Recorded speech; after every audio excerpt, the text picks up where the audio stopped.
Just back up to the Danesfort game as well. I think the Danesfort in the village, like Richie Hogan, by all accounts, is in good shape again. Especially considering that he didn't train for the 3 weeks up to the All Ireland final because he had damaged his medial ligament in his knee. He's a really interesting one.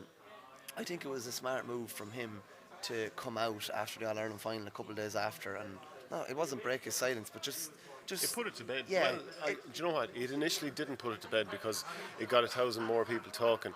But in terms of like, at least it's had a chance to die down, and before the new season, he won't really have to talk about it again because it's done.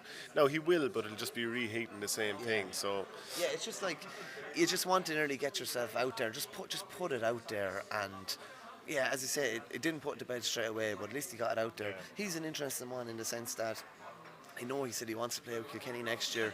He also said that it takes him about 2 hours to get loose before he can train and play a match. He said he can't train without the aid of a physio, which is a bit mad. Like he actually, from what I understood, he couldn't even go pucking balls without having a physio available to him in case he had any trouble. Like so, it's an interesting one. Like, is his body built for inter-county level at this stage now? Will Brian Cody? Don't like to use the word carry, but can he afford to carry a fella maybe that can't do all the training that other lads can?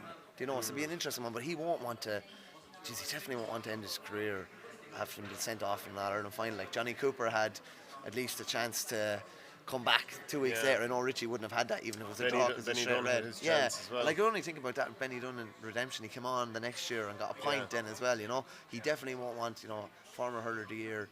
We probably would be talking about him in TJ Reid terms if it wasn't for chronic back injuries, realistically. Well, you'd be talking about player of the decade territory for sure. You would, yeah. Because same as TJ, he'd been waiting in the wings, and once he had burst onto the scene, he'd really burst onto the scene. Nearly once Henry had left, he'd kind of taken the mantle. And it's just a pity that we were probably robbed of his talent. We've seen glimpses, but we were probably robbed of the talent that we all know he possessed. Yeah, and like he put the ball in his hand and he's still going to knock it over the bar, and he